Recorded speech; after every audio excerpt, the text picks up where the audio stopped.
Today is January 24th, 2017. As we all know, on January 20th, Donald Trump became the 45th President of the United States of America.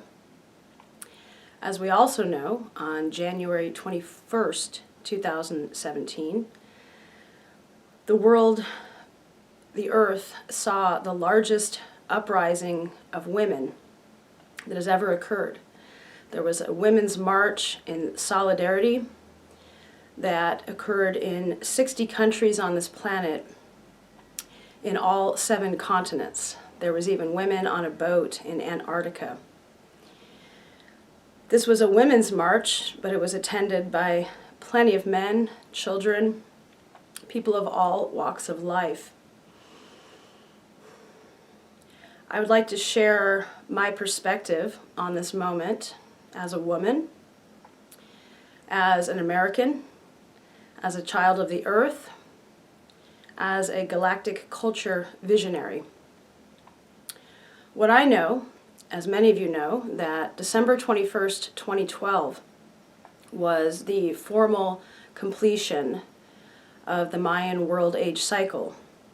However, the Maya elders of Guatemala clarified that the closing of the cycle was actually a 4-year process.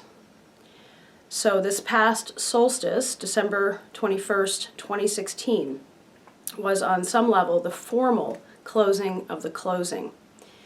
On the galactic calendar,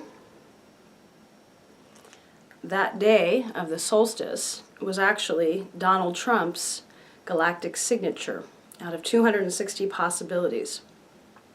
To me, that's a very clear sign of the prophetic role that he is playing in this moment. So, I would like to share my experience at the Women's March that I attended here locally in Ashland, Oregon with my 16-year-old son, Merlin. What was first and foremost inspiring to me was the recognition of what an international moment of synchronization, of action, of hearts, of intention that this was. I was so thrilled to then encounter the unbelievable show of people here in Ashland, Oregon. It was absolutely astounding. As we marched, we ended up at the bandshell where people gave speeches. And 2 speeches in particular very deeply inspired me. One was from a local rabbi, and the key thing she said, which many have said, which many know and many feel and many see, is that Donald Trump is a manifestation of our collective shadow, both the shadow of the Americans, the United States, and our global shadow. Part of the prophecy of the transformation of world ages is that this new world age, one of the key themes, is the rebalancing of masculine and feminine energies on this planet. Obviously, for there to be balance, the feminine energies need to be greatly amplified and come to the forefront. So the fact that immediately upon his becoming president, we have the largest uprising of women on the planet, to me is very telling that in fact we have absolutely, truly entered into a new world age. With the recognition that of this and the understanding that one of the key elements is the rebalancing of masculine and feminine energies, we can understand how incredibly thrilling it is to have this catalyst of our shadow, of Donald Trump, manifested in such a crystal clear way, so undeniably, that then we are then inspired to come into our power as women, but the power truly of the feminine principle of which all men and women embody. The women, we give life, so we are more wired to protect life, to serve life. But the reality is that the feminine principle lives inside all of us, and it is simply and profoundly the part of us that understands and feels and knows and comprehends the absolute immaculate interconnectedness of all of life, the interdependence of all of life.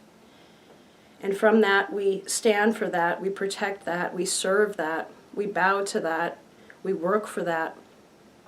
So when Donald Trump, in his inaugural speech, manifests so clearly sharing his agenda, America first, America first, America first, in our hearts, from the perspective of the feminine principle, we recognize the illusion of this.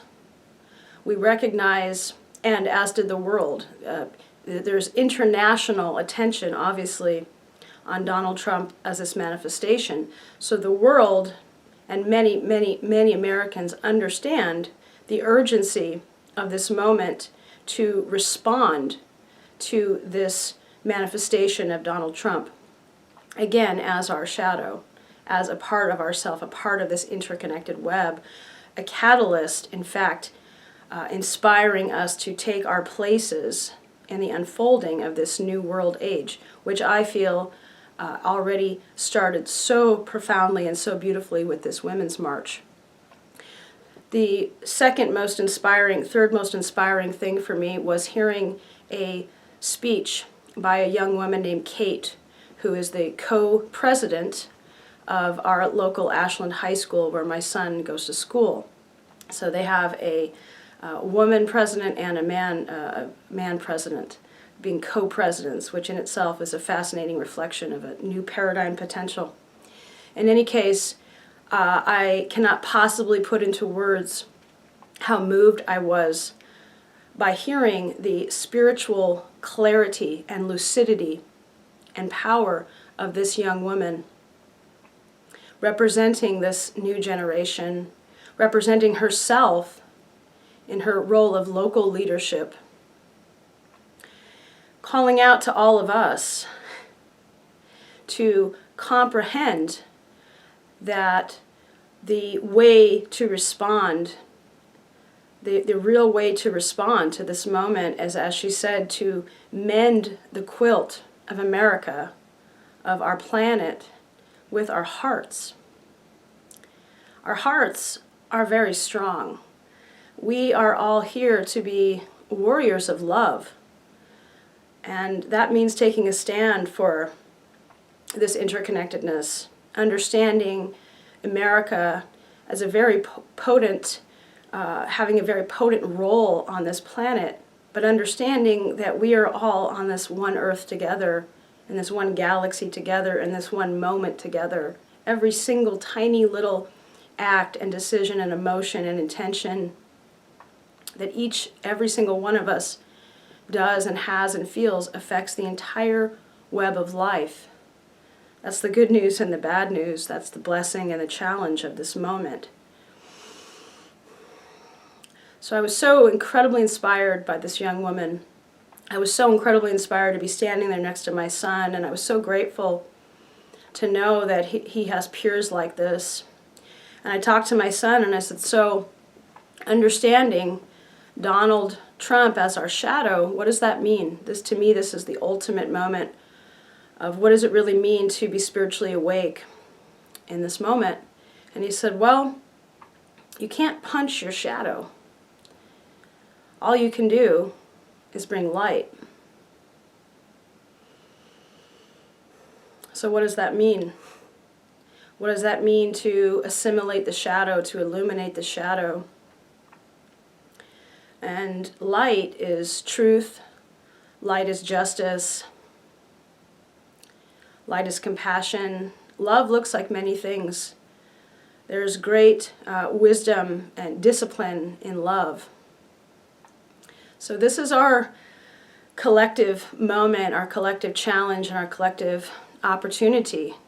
And on the day of the Women's March, in solidarity, was the day on the galactic calendar of white galactic mirror, which literally translates as reflecting integrity, reflecting harmony.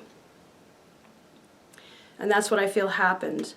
And there is a divine order, a divine orchestration to everything that's happening on this planet as this living prophecy continues to unfold here in this new world age that continues to unfold through our hearts, through our hands. And in fact, we were all made for this moment. This is our moment, our opportunity to come into our power, our heart power, to use our bodies as instruments, our voices, our consciousness, guided by a heart, so that our vibration helps uplift this moment, uplift our web of life, take a stand from our hearts, from our absolute knowing of the interconnectedness of all of life, to be in our power to contribute what we have inside of our souls to help uplift this world, uplift this moment. But let us be inspired. Let us not be discouraged. Let us not be at war with the shadow. Let us not fight the shadow. Let us each look inside of ourselves and help each other understand what does it mean to bring light to the shadow. We all have shadows inside of ourselves. To bring light to our own shadow, to bring light to the shadow manifesting in our world through all of this imbalance, all of this ignorance, to bring light. What does that mean? Let us make this inquiry. Let us understand we have entered a new chapter, a new moment, a new beginning on the other side in this truly new world age. We're made for this moment. We're in this together. This is our work every day. This is our empowerment every day. We're here to help each other rise up. Warriors of love, bringing light, bringing light, bringing light. We can do this. This is our work. We've got this.